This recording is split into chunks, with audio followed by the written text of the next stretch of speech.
आप अगर एक कॉलेज स्टूडेंट हो और आपको अपने कुछ बचे कुछ पैसे से इन्वेस्टिंग या फिर ट्रेडिंग स्टार्ट करनी होगी, तो आज मैं आपको अपने इस वीडियो में यही बताने वाला हूँ कि बिगिनर्स के लिए इतने बड़े स्टॉक मार्केट में जो इतने सारे ब्रोकर्स हैं, उनमें से कौन सा ब्रोकर आपके लिए एकदम सही रहेगा। ब्रोकर मीन्स वही जहाँ पे आप अपना पैसा स्टॉक मार्केट पे इन्वेस्टमेंट या फिर ट्रेडिंग या फिर SIP करोगे। अब स्टॉक मार्केट में आपको इन्वेस्ट करने के लिए 50 ब्रोकर्स मिल जाएंगे। अब ब्रोकर्स में उन्हीं एप्स को बोल रहा हूँ जहाँ पे आप इन्वेस्ट करने वाले हो, जैसे ग्रो हो गया, ज़ीरोधा हो गया, यही सब ब्रोकर्स कहलाते हैं। अब मार्केट में कोई भी ऐप से आप अगर इन्वेस्ट करते हो तो वो आपसे डीमैट अकाउंट खुलवाएंगे जहाँ पे आपकी सारी होल्डिंग शो करेगी। तो अब मैं बताऊँ तो मैंने 8 से भी ज्यादा ब्रोकर्स को यूज किया है और इनमें से कुछ में मेरी अच्छी खासी होल्डिंग्स भी है। तो मैं ये आपको एकदम अच्छे से बता सकता हूँ अपने पर्सनल एक्सपीरियंस के हिसाब से कि बिगिनर्स के लिए आपको कौन सा ऐप यूज करना सही रहेगा, जिसमें चार्जेस भी कम लगे, अकाउंट मेंटेनेंस चार्ज भी कम लगे और ऐप एकदम ट्रस्टेड और सेफ रहे। ये सभी पॉइंट्स को हम इस वीडियो में एकदम ध्यान रखेंगे। तो चलो स्टार्ट करते हैं। तो अभी के टाइम पे स्टॉक मार्केट पे इन्वेस्ट करने के लिए मेनली 4 ऐप्स हैं जो आज के टाइम पे एकदम हाईलाइटेड है और बाकी के अदर्स ब्रोकर इनके आसपास भी नहीं भटक सकते।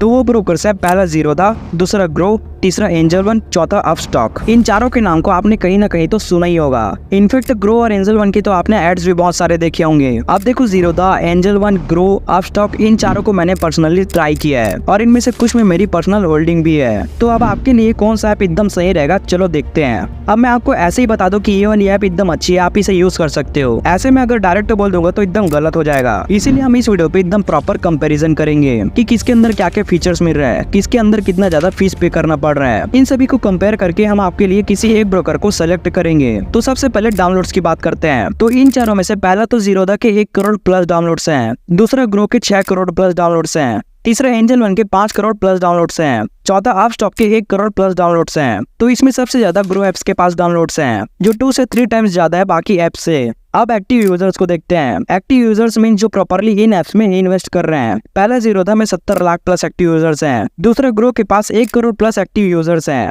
तीसरा एंजल वन के पास 60 लाख एक्टिव यूजर्स हैं, लास्ट अपस्टॉक के पास 20 लाख प्लस एक्टिव यूजर्स हैं। अब इसे देखोगे तो अपस्टॉक बहुत पीछे चल रहा है, लोग बाकी के एप्स को ज्यादा यूज कर रहे हैं। अब होल्ड्स की बात करें कि कौन सबसे पहले आया या फिर कौन सबसे बाद में आया है, तो पहला ज़ीरोधा 2010 में आया है, ग्रो अभी 2016 में आया है। अब एंजल वन को देखोगे तो ये सबसे पहले 1996 में आया है और अपस्टॉक 2009 में आया है। अब इस चार्ट को देखोगे तो ग्रो इतनी जल्दी आने के बाद भी इतना बड़ा मार्केट कैप्चर कर चुका है, इसकी डाउनलोड्स भी ज्यादा है और इसकी एक्टिव यूजर्स भी ज्यादा है। अब ये इतनी जल्दी इतना बड़ा मार्केट को कैप्चर कैसे किया, ये मैं वीडियो के आगे में बताने वाला हूँ। अब इनमें से अकाउंट ओपनिंग चार्ज की बात करें तो पहला तो ज़ीरोधा 200 से लेकर 300 रुपए तक चार्ज करता है। मतलब आप इस पे अकाउंट खोलोगे तो ये आपसे 200 से 300 रुपए चार्ज करेगा। ग्रो ऐप अकाउंट ओपनिंग पे कुछ भी चार्ज नहीं करता। एंजल वन भी अकाउंट ओपनिंग पे कुछ भी चार्ज नहीं करता। अपस्टॉक पहले 100 से लेकर 200 रुपए तक चार्ज करता था, बट वो भी बंद कर चुका है। तो यहाँ पे हमको ग्रो ऐप के चार्ट में बेनिफिट ही दिख रही है। बट अब बात करें अपने अकाउंट की, जो बहुत इंपॉर्टेंट है। जब आप इनमें से किसी भी कंपनी में इन्वेस्ट करोगे तो ये yearly account maintenance charge cut करता है। अब अकाउंट मेंटेनेंस चार्ज सभी पे अलग अलग होती है। जैसे ज़ीरोधा 50,000 तक की होल्डिंग्स पे आपको ये बिल्कुल भी मेंटेनेंस चार्ज नहीं काटता, बट अगर वही आपको होल्डिंग्स 50 से लेकर 2 लाख तक है तो ज़ीरोधा आपसे साल का 218 रुपए चार्ज काटता है। और अगर आपकी 2 लाख से भी ज्यादा की होल्डिंग्स है तो ये साल का 300 रुपए प्लस 18% GST भी कट कर देता है। अब ग्रो के अंदर में कुछ भी चार्जेस नहीं कटता, आप जितनी चाहे होल्डिंग्स को रख सकते हो, ये आपसे 1 रुपए भी चार्ज नहीं काटता। ग्रो के अंदर ना ही अकाउंट मेंटेनेंस चार्ज है, ना ही अकाउंट ओपनिंग चार्ज है। अब एंजल वन के ऊपर ये भी करीबन 218 रुपए कुछ चार्ज कर लेता है, GST करके भी कुछ 300 रुपए भी चार्ज कर लेता है। अब लास्ट अपस्टॉक भी इस पे कुछ अकाउंट मेंटेनेंस चार्ज नहीं लेता। हाँ, तो अब ये है टॉप के 4 ब्रोकर्स के डाटा और मैं इसी डाटा को देख के बताने वाला हूँ कि आपके लिए कौन सा ब्रोकर एकदम सही रहेगा। तो अपस्टॉक के अंदर कोई अकाउंट मेंटेनेंस चार्ज नहीं है। एंजल वन आपसे अकाउंट मेंटेनेंस चार्ज लेता है, ग्रो ना आपसे अकाउंट मेंटेनेंस चार्ज लेता है और ना ही अकाउंट ओपनिंग चार्ज लेता है। ज़ीरोधा आपसे अकाउंट ओपनिंग चार्ज और अकाउंट मेंटेनेंस चार्ज दोनों लेता है।